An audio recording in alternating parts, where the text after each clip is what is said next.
வணக்கம் நண்பர்களே, அனைவருக்கும் வணக்கம். தமிழகத்தில் ஸ்டாலினின் வலது கை ஓகேங்களா, டிஆர் பாலு அதிரடியாக சிக்குகிறாரா? மிக முக்கியமான ஒரு தகவல் ஒன்றை இந்த வீடியோவில் நம்ம பார்க்க போகிறோம் நண்பர்களே. என்ன தகவல் ப்ரோ வெளியாகியிருக்கு அப்படின்னு பார்த்தீங்கன்னா, நம்முடைய தமிழகத்தை பொறுத்த வரைக்கும் வரப்போகிற 2024ஆம் ஆண்டு நாடாளுமன்றத்துடைய தேர்தல் என்பது மிக முக்கியமாக பார்க்கப்பட்டு கொண்டு வருகிறது ஓகேங்களா.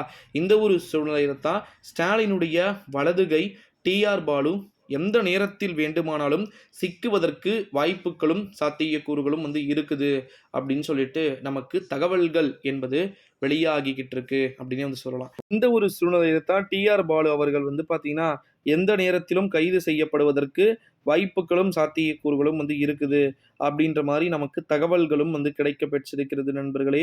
தமிழகத்தில் ஸ்டாலினுடைய வலது கையாக இருக்கக்கூடிய டிஆர் பாலு அதிரடியாக கைது செய்யப்பட வேண்டிய சூழல்கள் என்பது இருந்தால் நிச்சயமாக பல்வேறு விதமான திருப்பு முனைகள் என்பது நடைபெறக்கூடும் அப்படின்னு சொல்லிட்டு நம்மளால எதிர்பார்க்கப்பட முடிகிறது. அப்போ தமிழ்நாட்டை பொறுத்த வரைக்கும் ஸ்டாலின் என்னெல்லாம் பண்றாருன்றது ரொம்ப இம்பார்ட்டண்டா அப்படின்னு கேட்டிங்கன்னா, எஸ் டெஃபினெட்லி இம்பார்ட்டண்டா ஆக்குறாங்க அப்படின்னே சொல்லலாம். ஸ்டாலினுடைய வலது கையாக இருக்கக்கூடிய டிஆர் பாலு அவர்கள் எந்த நேரத்தில் வேண்டுமானாலும் அதிரடியாக கைது செய்யப்படுவதற்கு இந்த ஒரு சூழ்நிலையில் தான் ஸ்டாலினின் வலது கை டிஆர் பாலு பார்த்தீங்கன்னா அதிரடியாக கைது செய்யப்பட வாய்ப்புகளும் சாத்தியக்கூறுகளும் இருக்கலாம் அப்படின்னு சொல்லிட்டு எதிர்பார்க்கப்பட முடிகிறது நண்பர்களே.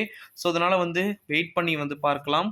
தமிழகத்தில் ஸ்டாலினுடைய வலது கைகள் எப்படியெல்லாம் மாற்றப்படுகிறார்கள் அப்படின்றது இங்கு ரொம்பவே மிக முக்கியத்துவம் வாய்ந்த விஷயமாக பார்க்கப்பட்டு கொண்டு வருகிறது அப்படின்னே சொல்லலாம். அடுத்தடுத்த நிலைகள் என்பது இருக்கு, உங்களுக்கு தெரியும் நினைக்கிறேன். எலெக்ஷனுக்கு அப்புறமா அந்த எலெக்ஷனுக்கு அப்புறமா வரக்கூடிய நிலைகளில் தமிழ்நாட்டுடைய முதலமைச்சர் அவர்கள் தோல்வியுற வேண்டிய ஒரு சில சூழல்கள் இருந்துச்சுன்னா நிச்சயமா மாற்றங்கள் அப்படின்றது நடக்கலாம் அப்படின்னு சொல்லிட்டு நம்மளால எதிர்பார்க்கப்பட முடிகிறது அப்படின்னே சொல்லலாம் நண்பர்களே. திமுகவிலும் சரி ஸ்டாலினுக்கும் சரி இது போல அடுத்தடுத்த விஷயங்கள் அப்படின்றது ரொம்ப ரொம்ப இம்பார்ட்டண்ட் அப்படின்னே சொல்லலாம் நண்பர்களே.